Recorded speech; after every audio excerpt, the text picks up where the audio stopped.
إن الحمد لله نحمده تعالى ونستعينه ونستغفره ونعوذ بالله من شرور أنفسنا وسيئات أعمالنا من يهده الله فلا مضل له ومن يضلل فلا هادي له وأشهد أن لا إله إلا الله وحده لا شريك له وأشهد أن محمدا عبده ورسوله صلى الله عليه وعلى آله وأصحابه ومن تبعهم بإحسان إلى يوم الدين.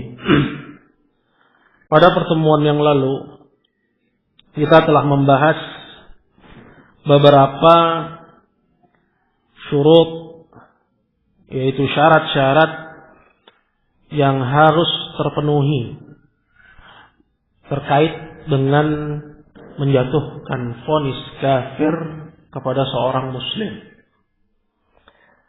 Di antara syarat-syarat tersebut, yang pertama adalah at-taklif, bahwa orang yang melakukan perkara kekufuran kemudian ingin kita jatuhkan padanya hukum kafir, orang itu harus mukallaf.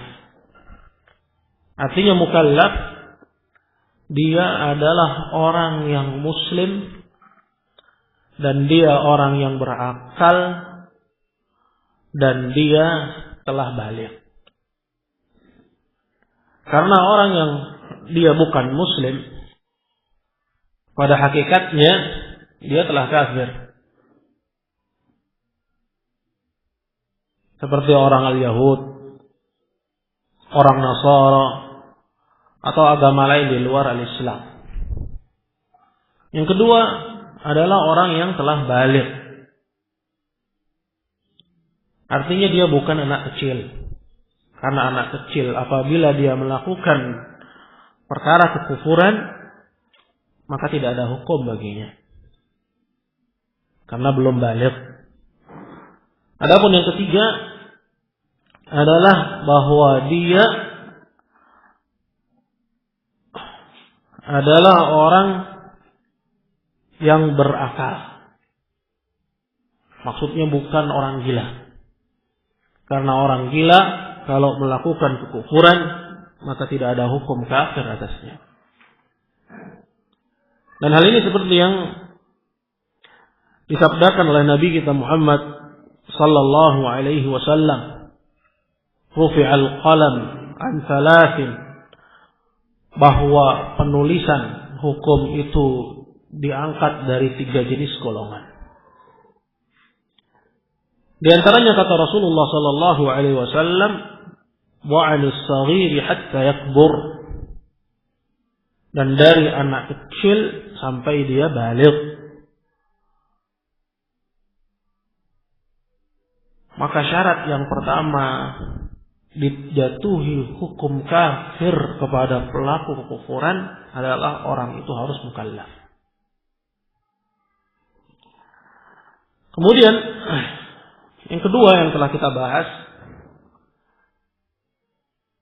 adalah bahwa hujjah itu telah sampai kepadanya. Nah, ini yang diistilahkan oleh para ulama dengan bulughul hujjah, dengan sampainya hujjah. Bagaimana yang Allah Subhanahu wa taala firmankan dalam Al-Qur'an, "Wa ma kunna mu'adzibina hatta nab'atsa rasula." Dan kami tidak menghukum suatu kaum sampai kami utus kepadanya seorang rasul. Artinya tidak ada hukum bagi orang yang belum sampai kepadanya hujjah. Dan telah kita bahas pula bagaimana hujjah itu dianggap telah tegak pada diri seseorang. Syekhul Islam Ibnu Taimiyah rahimahullah, beliau menyebutkan bahwa hujjah itu tegak dengan 2 perkara. Yang pertama adalah at-tamakkun minal ilmi bima anzalallah.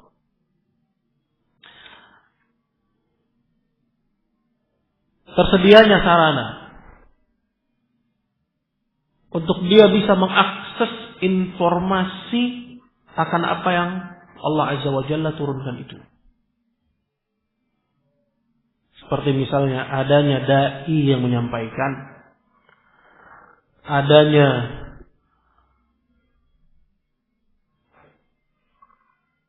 dakwah, baik itu melalui majalah atau itu melalui sarana media lainnya. Dan tidak ada penghalang antara dia dengan informasi tersebut.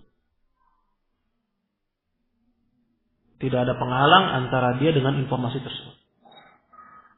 Ini dimaksud dengan tamakkun minal ilm. Adanya akses terhadap info. Yaitu informasi tentang agama Allah Azza wa Jalla. Maka dengan demikian hujjah itu dianggap telah tegak. Maka seperti kondisi kita di ibu kota, pada hakikatnya hujjah itu qaimah.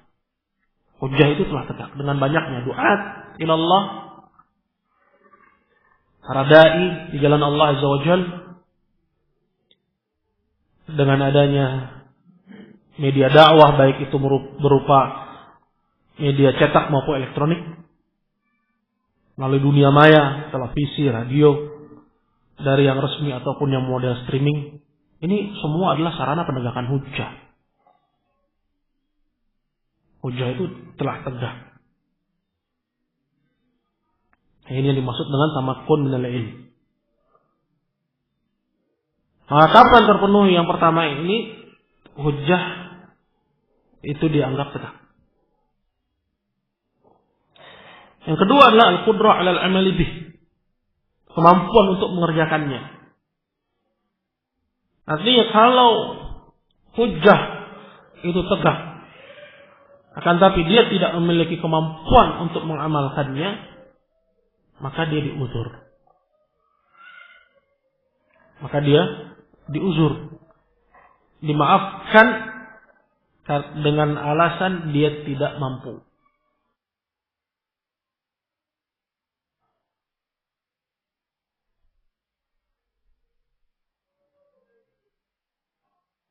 Nah, kapan dua perkara ini terpenuhi?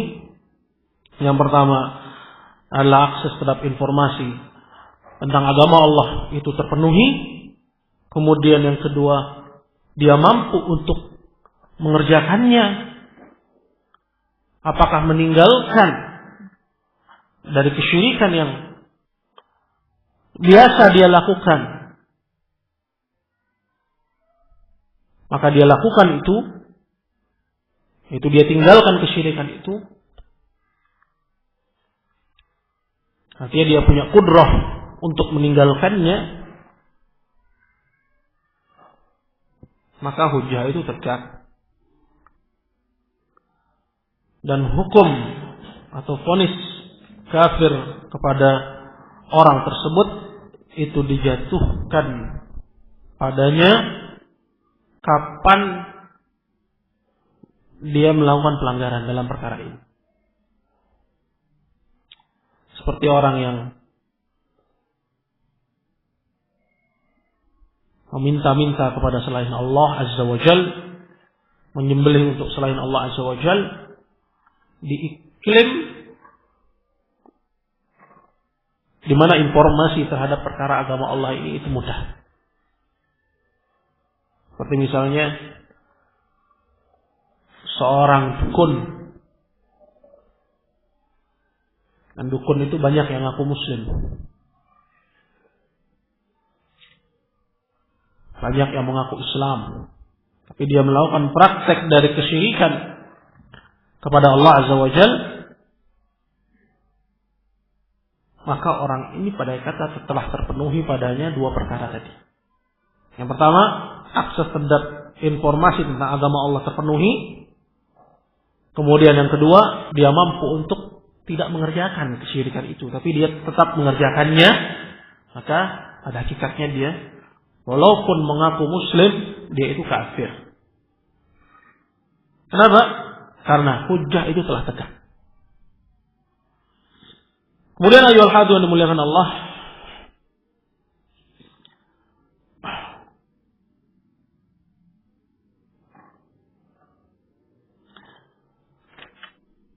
yang ketiga,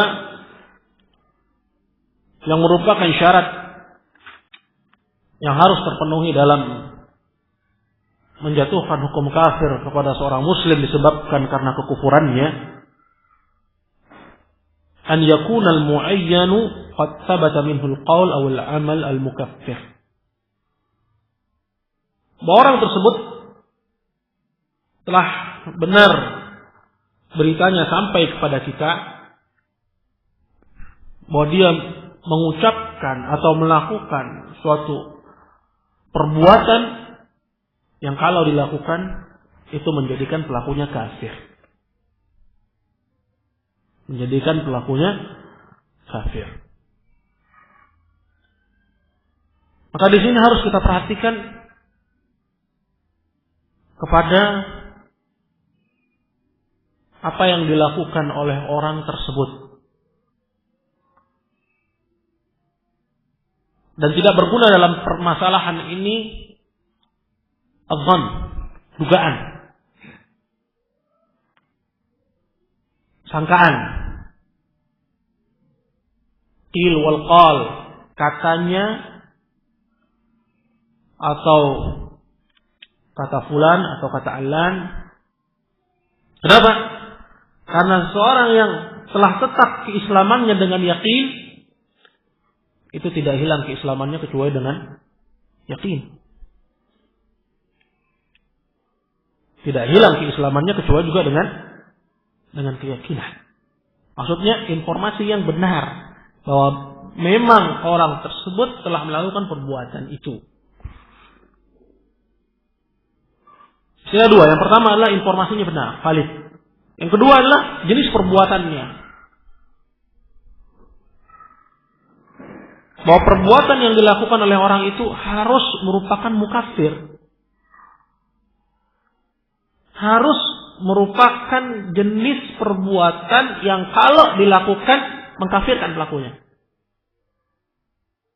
Seperti misalnya sujud di ghairillah, sujud kepada selain Allah, doa ghairallah, meminta-minta kepada selain Allah, menyembelih untuk selain Allah,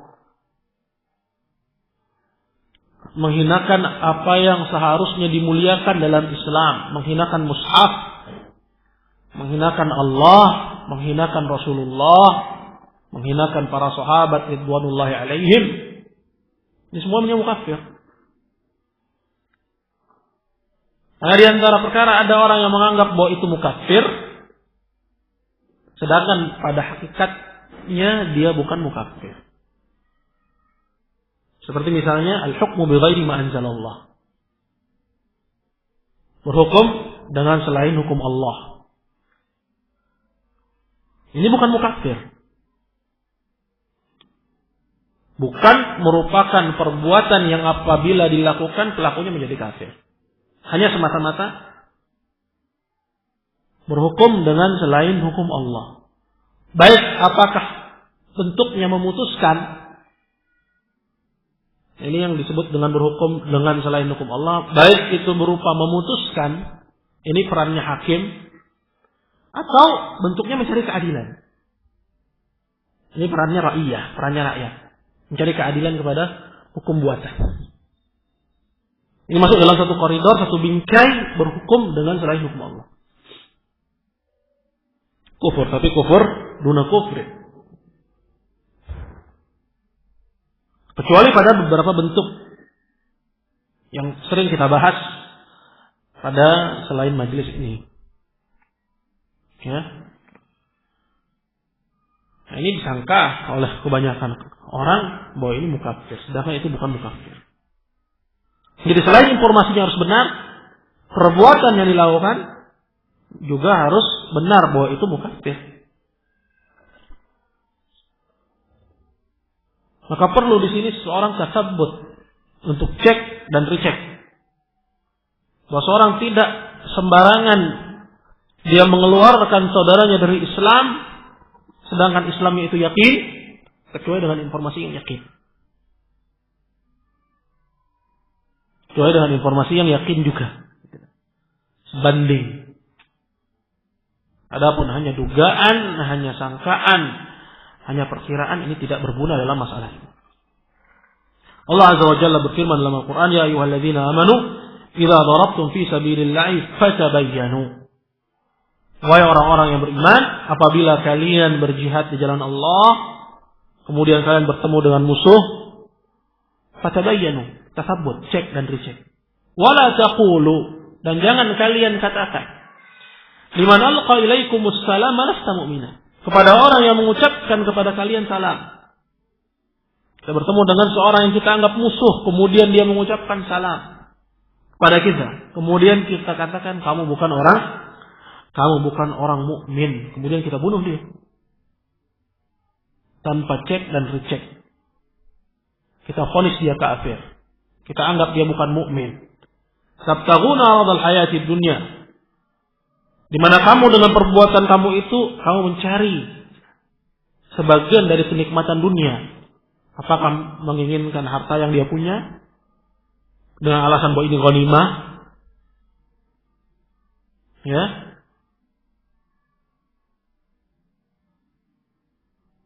Nah, ini diantara kekeliruan dari kelompok-kelompok ya, takfiriyin yang ada di zaman sekarang.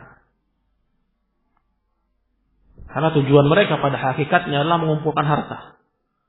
Tapi batu loncatannya adalah takfir. Ini orang-orang LDII, orang-orang NII. Tujuannya harta. Tapi untuk melegalkan harta itu, mereka masuk melalui pintu i'tiqad, mereka masuk melalui pintu keyakinan. Yaitu melalui bab takfir, mereka kafirkan orang di luar kelompoknya, kemudian mereka anggap bahwa harta tersebut adalah halal karena dianggap sebagai harta orang kafir. Tujuannya harta. Maka Allah Azza wa Jalla fa 'indallahi maghanim katsirah. Sesungguhnya harta rampasan perang yang banyak itu ada di sisi Allah. Kadzalika kuntum min qablu famannallahu 'alaikum fatabayyanu. Seperti itulah kalian sebelum ini. Lalu Allah anugerahkan kepada kalian al-Islam, maka cek dan rechecklah. Innallaha kana bima ta'maluna khabir. Sesungguhnya Allah Azza wa Jalla Maha mengetahui apa yang kalian perbuat. Jadi harus ekstra hati-hati. Dalam masalah takfir, la ifrata wa la tafriq. Tidak ekstrem kanan, tidak pula ekstrem kiri. Makanya kita melihat ada orang-orang yang menuduh salafiyun sebagai apa? Sebagai murji'ah. Ini tuduhan yang dialamatkan oleh orang-orang takfiri. Yang menuduh ahlus sunnah memiliki paham irja. Kalau dikatakan bahwa salafiyun mungkin ada. Akan tetapi dakwatus salaf tidak demikian kondisi keadaan. Karena kalau salafiyun itu oknum, bisa saja ada dari mereka yang antipati dengan takfir. Nah, ini jelas akidah dan ajaran tidak benar. Bahwa takfir bagian dari Islam. Bahwa ada takfir itu dalam akidah kita. Dan tapi harus kita letakkan pada tempatnya. Nah,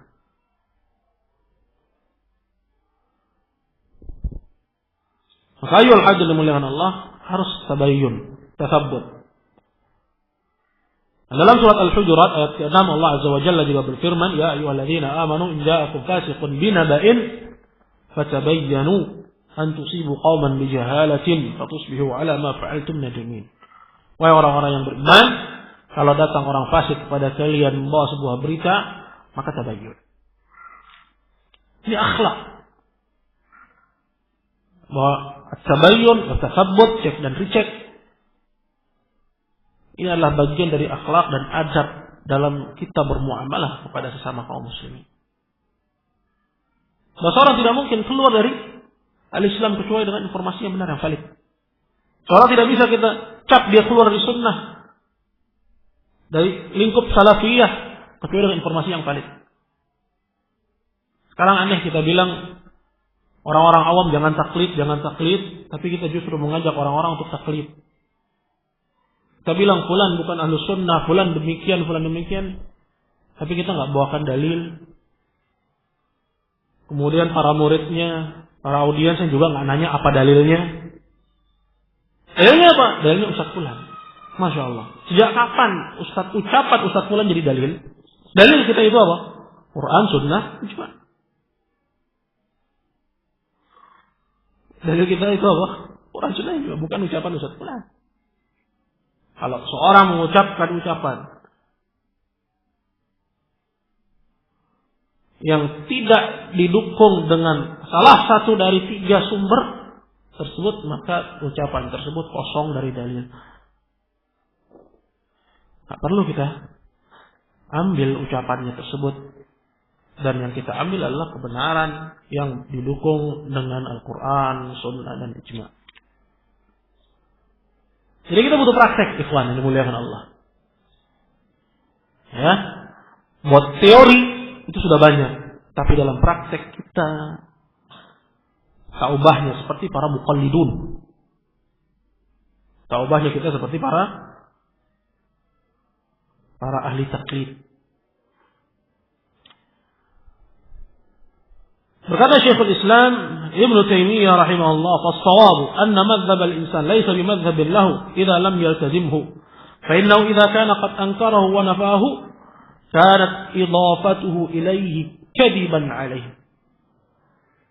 Seringkali konsekuensi dari satu ucapan itu kita nisbatkan kepada si empunya ucapan. Konsekuensi dari satu pandangan itu kita nisbatkan kepada si empunya pandangan. Baik apakah konsekuensi dari ucapan itu berupa kekufuran atau yang lain. Karena pada hakikatnya konsekuensi dari satu ucapan itu bukan dianggap sebagai ucapan sampai dia akui konsekuensi itu.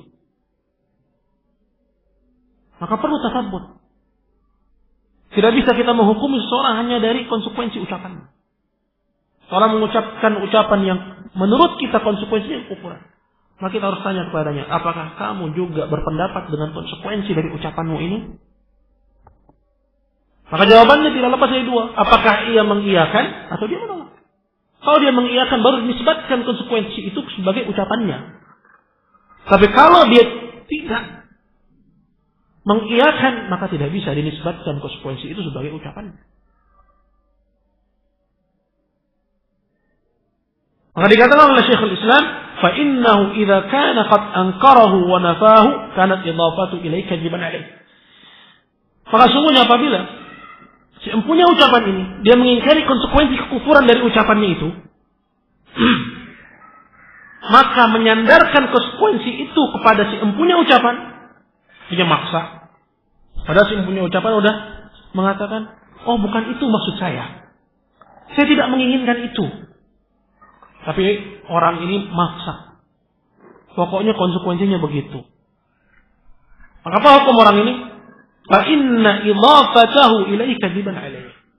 Penyandaran konsekuensi itu kepada orang yang si empunya ucapan tadi, itu namanya kedustaan atasnya.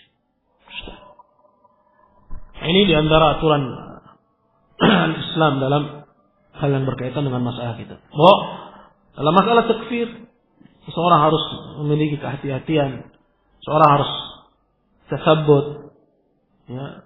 Dan seperti yang dikatakan bahwa barang siapa yang tetap keislamannya dengan yakin, maka dia tidak hilang keislamannya, kecuali juga dengan apa? Dengan keyakinan pula. Wallahu ta'ala ala wa alam. Saya mohon maaf atas segala kurangan dan kealfaan. Insyaallah kita lanjutkan pada waktu yang akan datang. Subhanakallah wa bihamdika, asyhadu an la ilaha illa anta, astaghfiruka wa atubu ilaik. Assalamualaikum warahmatullahi wabarakatuh.